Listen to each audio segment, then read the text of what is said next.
It is given in the problem that a constant voltage of 50 volts as shown here is maintained between these 2 points. That means this battery is having a voltage of 50 volts as shown in the circuit. What is the current passing to the branch CD? We want to calculate this part between these two parts, how much of the current is passing, right? Let's try to analyze, or else let's try to redraw this circuit as, you can redraw this circuit as, it's very clear that these two resistors are in parallel. These two ends are connected and these two ends are also connected. So the effective resistance of that 1 and 3 could be, have a formula, R formula equal to, R parallel equal to R1 R2 by R1 plus R2. Being 1 and 3 are in parallel, 1 into 3 by 1 plus 3. That is 3 by 4. Similarly, these two resistors are also in parallel. That R parallel dash could be 2 into 4 by 2 plus 4. That is 8 by 6. That is equal to 4 by 3. So there are two resistances, and if you redraw the circuit, it will be now equal to in such a way that this is 3 by 4 combination of these two, and this is 4 by 3 combination of these three. This is the point A, this is the point B. This is the circuit. These are the points C and D, and I need to, when an effective voltage given to the system is 50 volts, I need to find the current between the points C and D. First of all, these two are also in series, so we can write resistance total of the circuit is 3 by 4 plus 4 by 3, right? So this value is, this is 12, this is 9, this is 16. 16 plus 9 is 25 by 12. This is the total resistance of the circuit. I know the total voltage in the circuit, so I can use a formula V equal to IR. V is 15. Total I in the circuit I want to calculate. Total resistance is 25 by 12 as I have calculated. So this is 12. So the total current in the circuit is 24 amperes. So from here, there is a total current of 24 amperes is passing. That 24 amperes after coming here will split between these two because these two are in parallel. So if I draw that partial circuit for our convenience, I can say this is 1 ohm, this is 3 ohms, and the input current here is, as we are showing 24 amperes. So we are just drawing this part of the circuit. These two resistors are in parallel. So in parallel V is same.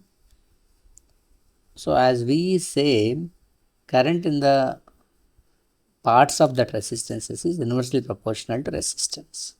So you can say I1 and I2, if you call this as I1, if you call this as I2, is inversely proportional to R2 by R. That is 3:1. That means the entire current, if it is 4 parts, 3 and 1, I1 is 3 parts out of the total 4 parts of the current. That is 3 by 4th of the total I. The total I is 24, right? So 4 sixes is 24, 3 sixes is 18 amperes. So here there is a current of, 18 amperes. Whereas the total current is 24. So here obviously there is a current of 6 amperes because this 8 and 16 again combined together and reach this point and becomes a 24 amperes. Now, so here there is a current of 18 amperes. Here is a current of 6 amperes.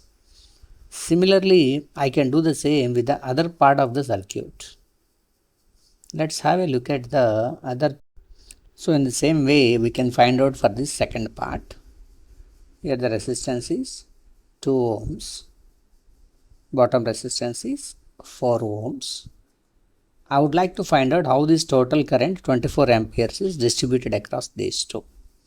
So the same way, these are parallel, so voltage is constant, so current is inversely proportional to resistance. So if you call this as I3, if I call this as I4, I3 by I4 is 4 by 2, that is 2:1. That means I3 is out of 2 plus 1, 3 parts, 2 parts is across the first resistance. That is the total current of 24 amp. Out of 3 parts, 2 parts are here. So 3 parts is 24, right? So 3 8s are 24. So this is 16 amperes. So here you get a current of 16 amperes. Obviously, because the total is 24, so here 16 gone, so here is going to be 8 amperes. So I4 is going to be 8 amperes.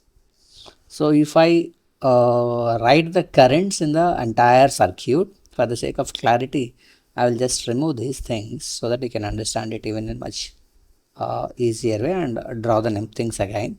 So we found that here a current comes is 24 amperes. Across this 1 ohm, you got I1 as 18 amperes. Across this, the second one, I2 as, totally it is 24, no? So 6 amperes. Here across this 2 ohms, I got a current of 16 amperes. At this point, 4 ohms, I got a current of 8 amperes. This is what we have got. It's simply quite easily for you. Here you got 18 amperes as we have proved this one. Here we have got here we got like 8 amperes. Here you got 6 amperes. This 18 amperes after coming to this junction, here it is 16 amperes. We have proved that also. So 2 amperes must have gone here. This 6 and 2 become 8 and 8 and 16 together become 24 amperes and must have reached this place. So the voltage difference between C and D is just 2 amperes.